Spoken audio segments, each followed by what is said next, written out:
pagi semuanya, salam sehat, salam DigiTM anakku semua. Apa kabar kalian hari ini? Semoga tetap sehat ya. Baik, hari ini kita masih pada tema yang sama, yaitu tema 3 tentang makanan sehat. Oke. Selanjutnya kita masuk pada subtema 2 tentang pentingnya makanan sehat bagi tubuh. Nah, hari ini kita akan belajar tentang muatan IPS. Ya, nanti anak-anakku silakan padukan juga dengan video pembelajaran ini dengan buku-buku pena kalian yang ada di rumah masing-masing ya, pada subtema 2 tentang muatan IPS. Oke, muatan IPS hari ini kita akan belajar langsung pada pembelajaran 3 tentang upaya pembangunan sosial dalam masyarakat. Ya. Jadi kemarin kita sudah bahas kenapa manusia disebut makhluk sosial. Tadi karena manusia membutuhkan orang lain dalam hidupnya. Ya, tanpa pertolongan orang lain, maka manusia itu serasa hidup sendiri dan terasa hampa tanpa orang lain ya. Baik, kita akan masuk pada pembelajarannya ya. Nah, setiap negara, sekarang kita ngomong tentang negara ya. Di setiap negara memiliki rancangan pembangunan di bidang sosial, daya, dan ekonomi sesuai dengan program dan kemampuan masing-masing negara tersebut ya. Nah, misalkan di NTB kita atau di Lombok ada sarana-sarana sosial yang sudah disiapkan oleh pemerintah daerah. Contohnya itu kayak ada taman budaya, terus ada kalau di Ampenan itu ada namanya Adipura ya, terus di Mataram adanya Taman Sangkareang.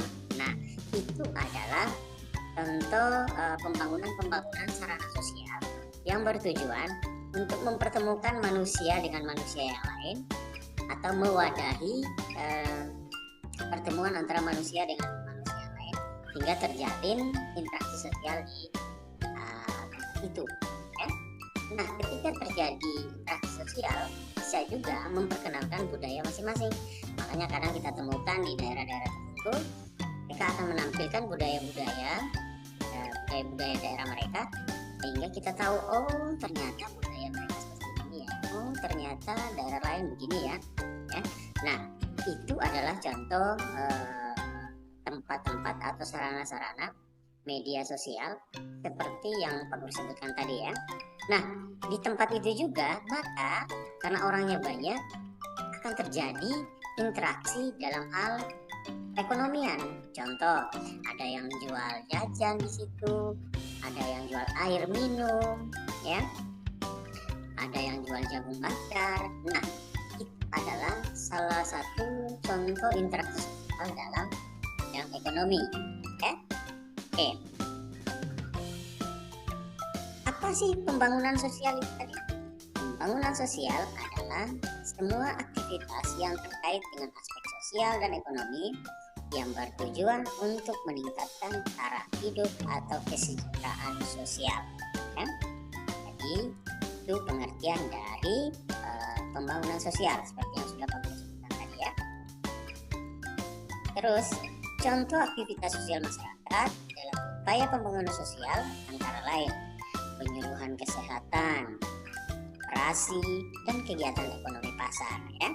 Nah, penyuluhan kesehatan ini contoh. Sekarang kita menghadapi yang namanya coronavirus.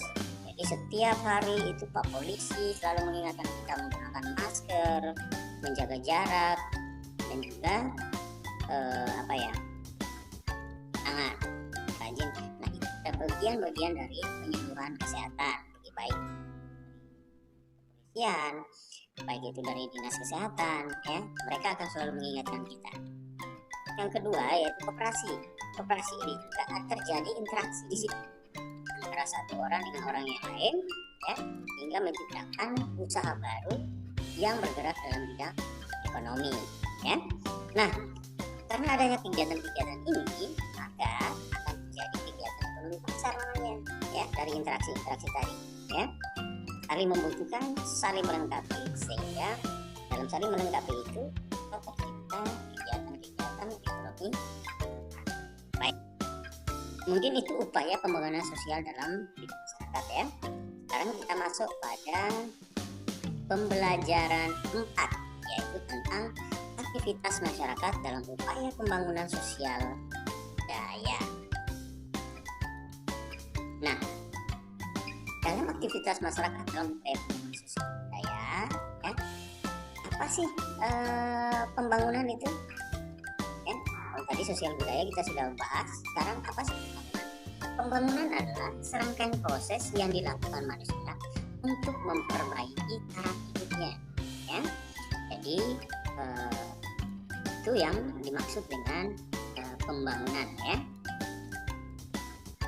Manusia itu selalu berusaha untuk melakukan sesuatu supaya mengembangkan taraf hidupnya, ya.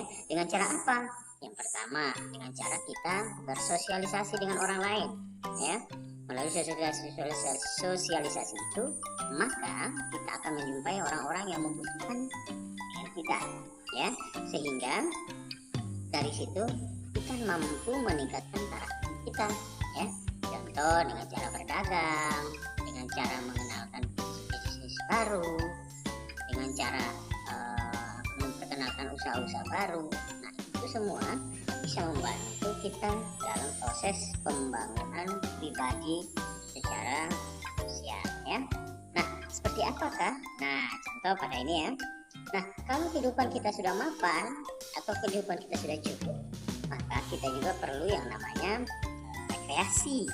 Rekreasi itu adalah salah satu bagian dari pembangunan sosial budaya. Tujuannya untuk apa? Meningkatkan keakraban di antara keluarga. Nah, di tempat rekreasi juga biasanya kita jumpai orang-orang banyak, ya, yang rekreasi juga, sehingga itu adalah bagian dari interaksi sosial, ya. Baik. Nah, negara Indonesia melakukan pembangunan di segala bidang agar masyarakatnya makmur dan sejahtera. Ada sarana umum, ada sarana bermain, ada sarana olahraga, ada sarana rekreasi. Itu dibangun oleh pemerintah, tujuannya apa? Supaya masyarakatnya sejahtera, masyarakatnya bisa melakukan interaksi sosial, ya. Yang berikut, kerjasama yang baik sangat dibutuhkan agar tujuan pembangunan sosial budaya tercapai, ya. Nah, pemerintah sudah menyediakan itu semua, ya. Jadi kita selaku masyarakat pengguna sarana-sarana sosial itu tadi, kita juga harus bekerjasama dengan baik dong. Ya, bagaimana? Tidak mengotori lingkungan itu, ya. Jaga fasilitas umum yang ada di situ, ya. Sehingga fasilitas itu tidak rusak. Akhirnya terciptalah kerukunan yang baik di antara sesama makhluk, ya. Baik. Yang berikutnya, nah, karena itu tadi kita terdiri atas macam-macam keragaman, maka akan menimbulkan motivasi untuk memperkuat persatuan dan kesatuan bangsa. Jadi, kan, ketika kita hidup dengan orang lain, maka kita harus memperkuat yang namanya persatuan. Tujuannya untuk apa? Untuk meningkatkan persatuan bangsa, ya. Walaupun mereka berbeda suku, berbeda agama, tetap satu, ya. Oke, mungkin itu saja penyampaian dari Pak Guru. Terima kasih atas perhatian anakku semua. Salam sehat, salam DigiTM, dan bye-bye.